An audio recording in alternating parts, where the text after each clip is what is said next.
सूरत हमजा और ज़ारा की ज़िंदगी से निकल गई।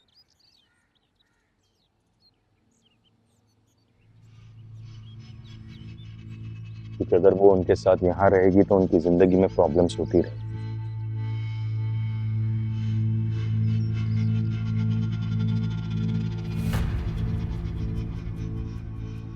यकीनन शुजा मंशा को हमसे बेहतर जानता है आदर।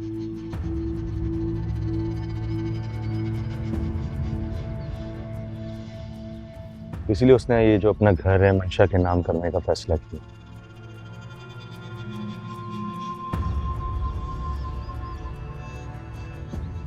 अगर वो इन दोनों की जिंदगी से निकल जाए तो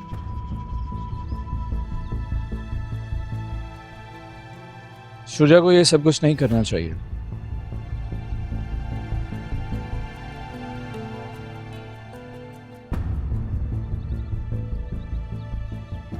तो मंशा जैसे लोग होते हैं ना, ये भी किसी भी किस्म की फेवर डिजर्व नहीं करते।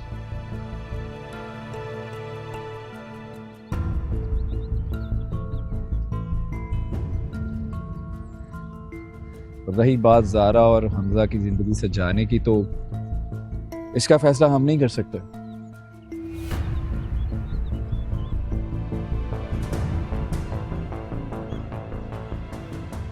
इसका फैसला खुद मंशा करेगी।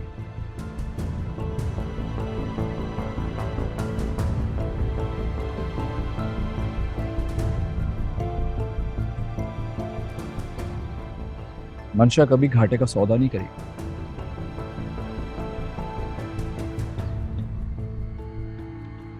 तुम फिक्र नहीं करो।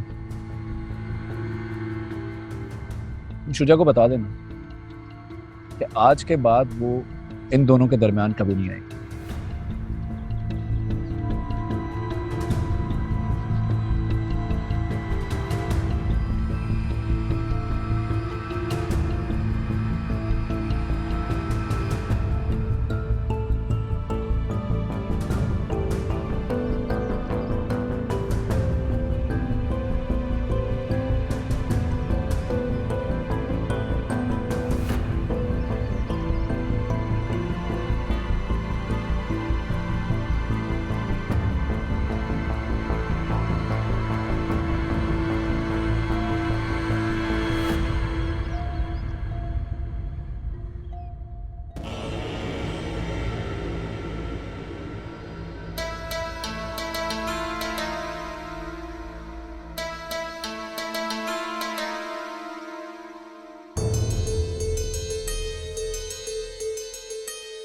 चार कंपनीज ने हमारे साथ डील कैंसिल कर दी है।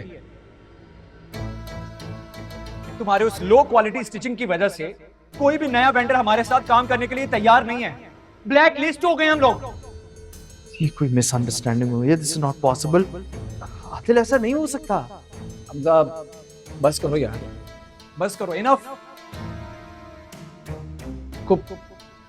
अगर तुम मेरे पुराने दोस्त नहीं होते ना, या अंकल हसन के दामाद नहीं होते, तो मैं आज और अभी इसी वक्त तुम्हें कहता कि यहां से चले जाओ।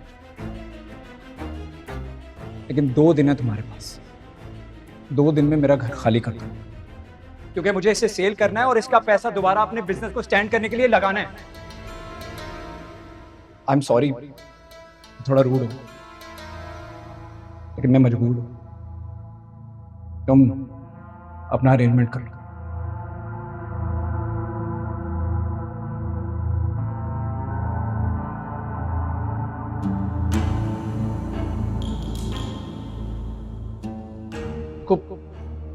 अगर तुम मेरे पुराने दोस्त नहीं होते ना, या अंकल हसन के दामाद नहीं होते, तो मैं आज और अभी इसी वक्त तुम्हें कहता कि यहां से चले जाओ।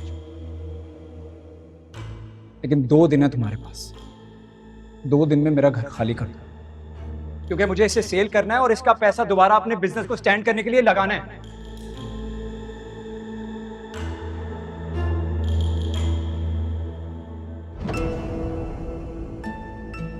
हमजा, ये सब क्या है जो आदिल कह रहा था? ये सब सच है क्या? ये तो तुमसे ऐसे बात कर रहा था जैसे तुमने बिजनेस में बहुत बड़ा फ्रॉड किया है।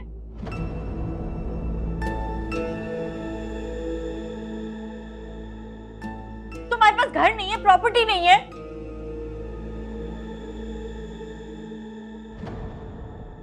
हमजा, तुम आज भी इतने ही पागल हो?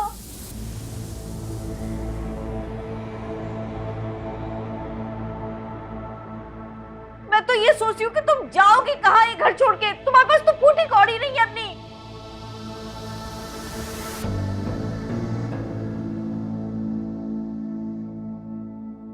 पता नहीं तुम क्या बिजनेस की बातें करते रहते थे, मेरा बिजनेस ये, मेरा बिजनेस वो, इतनी कहानियां सुनती थी मैं। कंगाल हो तुम तो। अच्छा, जब तक तुम मेरे साथ हो ना तो मुझे किसी चीज की फिक्र नहीं है। ये बिजनेस, ये घर, ये गाड़ी, मैं सब कुछ बना लूंगा फिर से। क्या मतलब है? गाड़ी भी तुम्हारी अपनी नहीं है? हाँ, गाड़ी भी मेरी अपनी नहीं है। वो मुझे लगा कि मेरी है ऑफिस की गाड़ी, लेकिन ऐसा नहीं था। जैसा तुम्हें लगा होगा कि शुजा की गाड़ी तुम्हारी है। पता है, तुम और मैं ना, हम दोनों एक जैसे हैं। हम दोनों अपॉर्चुनिस्ट हैं। दूसरों के कंधों पे पांव रख के आगे बढ़ जाते हैं। क्या कर सकते हैं? So what? इसमें गलती क्या है? हर इंसान को अपनी लाइफ को बेहतर बनाने का हक है। हर कोई तुम्हारी तरह कुएं का मेंढक बन के नहीं बैठ जाता। अगर कोई ऐसा करता है तो वो गलती नहीं, गुनाह करता है, जिसकी ना माफी है और ना कोई अजाला। अरे कुछ अपने दोस्त से ही सीख लेते तुम। अरे क्या सीखता उससे मैं? तो क्या पता था कि इतना बड़ा नुकसान हो जाएगा। इसको मंशा जो भी है ना, तुम इस वक्त अम्मी को कुछ ना बताना। वो वैसे भी ज़ारा के पास ही रहेंगे। कल और मैं जाके हम निकाह कर लेते हैं ना कोर्ट में। शॉपिंग तुम्हारी पूरी हो गई है, बस उसके बाद 1-2 दिन यहाँ रहेंगे, उसके बाद चले जाएंगे हैदराबाद में। घर है ना, उधर उधर रहेंगे जाके। Shopping my fault? इससे अच्छी शॉपिंग तो मैं शुजा की दी हुई सैलरी से कर लेती थी। शुजा अगर सब कुछ उसके पास था तो फिर उसे छोड़ा क्यों? गलती हो गई मुझसे, पागल हो गई थी मैं, बहुत बड़ी गलती हो गई। हाँ, तो उस गलती का ना इजाला नहीं है। बहरहाल आइंदा तो जिंदगी में गलती भी सोच समझ के करूंगी मैं।